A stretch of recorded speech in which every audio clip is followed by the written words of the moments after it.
Jadi saya menggunakan bahasa Inggris ini bukan karena saya tahu adik-adik bisa bahasa Inggris, bukan. Tapi agar adik-adik semua tahu kalau saya bisa bahasa Inggris.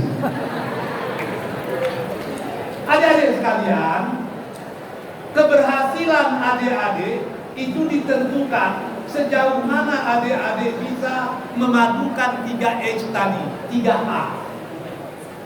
H yang pertama, head, kepala. Di sini ilmu, sehingga Anda harus punya ilmu yang dalam. Di sini pengetahuan, adik-adik harus punya pengetahuan. Disinilah letaknya adik-adik memiliki vision, wawasan. Sehingga adik-adik tinggal di Pekanbaru, tapi wawasannya global. Tapi adik-adikku yang berbahagia, otak saja tidak cukup. Karena banyak koruptor, otaknya bagus. Banyak LGBT, otaknya bagus. Apa yang kurang? The second H. H yang kedua disebut dengan heart, yaitu hati. Disitulah letak iman, disitulah letak keyakinan, disitulah letak karakter atau kepribadian. Kenapa ada masjid di tengah-tengah SMA 8 ini? Sebab seluruh guru, kepala sekolah yang ada di SMA 8 ini ingin menjadikan adik-adik manusia yang berkarakter, manusia yang berkepribadian. Sebab kepribadian itulah kekayaan kita segala-galanya. If you lost your money, you lost nothing. If you lost your health, you lost something. But if you lost your character, you lost everything. Kalau adik-adik kehilangan duit, itu tidak ada yang hilang. Sebab hari ini hilang, minggu depan akan kembali lagi. Tadi saya ceramah subuh di Masjid Nurul Yakin. Kebetulan Brigadir Jenderal Edi Natal hadir di situ. Ketika saya mengungkapkan ini, dia tersenyum. Apa katanya? Betul kata Ustaz. Ketika saya masih dinas di Bandung, waktu itu pangkat saya kolonel. Saya bikin usaha peternakan kambing. Menuju nandak dapet diraya, malang nandak dapet ditulak. Orang yang saya amanahkan menjaga kambing itu melarikan semua kekayaan saya yang saya titipkan dengan dia. Hilang 140 juta. Ustaz kan ingat, kita PNS 140 juta itu bagi kita luar biasa besarnya. Sebab kolonel macam saya waktu itu gajinya nggak sampai 4 juta. Dia pun terdiam. Lalu saya berpikir, saya tuntut orang ini atau saya maafkan. Saya diskusi dengan istri saya, akhirnya kami maafkan. Walaupun luar biasa beratnya. Tapi apa yang terjadi? Beberapa bulan kemudian saya diminta menjadi komandan di Pekanbaru, dan beberapa tahun kemudian saya menjadi wakil gubernur. Artinya kehilangan duit yang 140 juta itu sangat kecil dengan nikmat yang digantikan Allah berikutnya. Maka kehilangan duit sesungguhnya kita tidak kehilangan apa-apa. Tapi kalau kehilangan kesehatan, kita udah kehilangan sebahagian dari kenikmatan hidup. Pak Kepala Sekolah, saya tengok tinggi kolesterolnya, maka makannya pun sudah hati-hati. Dokter Diana ada asam uratnya, makan kacang-kacangan pun sudah pantang. Yang saya bangga nengok Brigadir Jenderal Ismet dengan badannya yang seperti itu, dia hanya punya satu pantang Talata Sargon Taru. Jadi kalau kita kehilangan kesehatan, kita sudah kehilangan sebahagian dari kenikmatan hidup.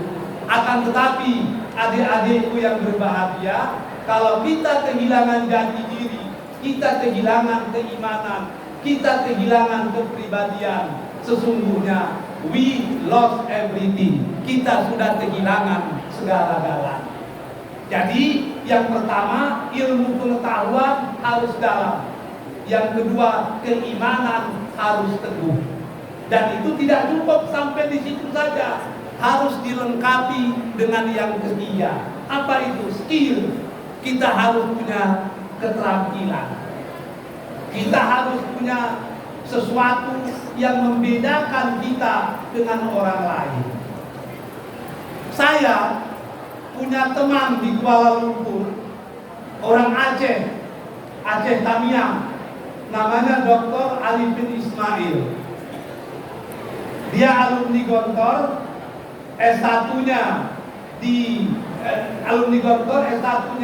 di Mesir, S2-nya di Pakistan, S3-nya sama dengan saya di Kuala Lumpur. Anaknya masih SMP, berumur 15 tahun. Dengan tiba-tiba si anak itu minta agar diizinkan ujian A-level.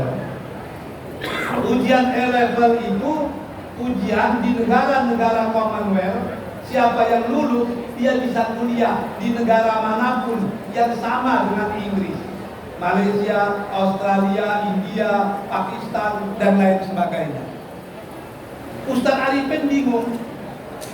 Anak ini umur 15, SMP, mau ngambil A-level itu bagaimana? Biasanya orang ngambil A-level umurnya 18 sampai 20 tahun. Bahasa Inggrisnya biasa-biasa saja, sebab A-level itu bahasa utamanya Inggris. Tapi karena anaknya mendesak, diikutkannya juga. Apa yang terjadi? Anak itu lulus A-level, umur 16 tahun, kuliah di University of Malaya.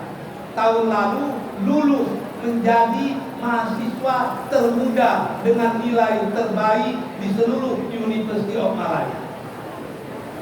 Saya tanya dengan Bang Arifin itu, kebetulan dia hari ini diangkat menjadi penasihat mufti wilayah persekutuan. Saya tanya, kok gitu? Saya juga tidak tahu Ustaz, kok anak saya bisa begitu. Yang lucunya Ustaz, bahasa Inggrisnya bagus, tapi tidak pernah saya kursuskan. Bahasa Jermannya oke, tidak pernah saya kursuskan. Bahasa Perancisnya bisa, tidak pernah saya kursuskan. Bahkan bahasa Koreanya pun bisa, padahal tidak pernah kursus bahasa Korea. Saya cari informasi, apa yang dilakukan anak saya ini sehingga bisa seperti itu. Ternyata adik-adik sekalian, anak tadi bisa seperti itu ketika orang seumur dia membuka internet untuk main game. Dia justru membuka internet untuk belajar bahasa Prancis, belajar bahasa Jerman, belajar bahasa Korea. Dengan internet dia bisa menguasai dunia. Diminta oleh Telkom Malaysia kerja dengan gaji lebih dari 50 juta satu bulan, dia tidak mau. Kerjanya hanya dalam kamar, menjadi penghubung perusahaan-perusahaan besar yang ada di dunia dengan gaji yang jauh lebih besar, tapi kerjanya tidak keluar dari rumah. Kenapa bisa demikian? Dia punya skill, dia punya kemampuan, dia punya keterampilan di atas rata-rata orang lain. Maka saya berharap adik-adik pelajar-pelajar SMA 8 harus bisa menguasai yang tiga tadi. Cerdas tapi tetap kokoh beriman. Kenapa kita tolak LGBT itu? Walaupun ketika gubernur menolaknya, ada juga orang yang membelanya atas nama hak asasi manusia. Adik-adik sekalian, di dunia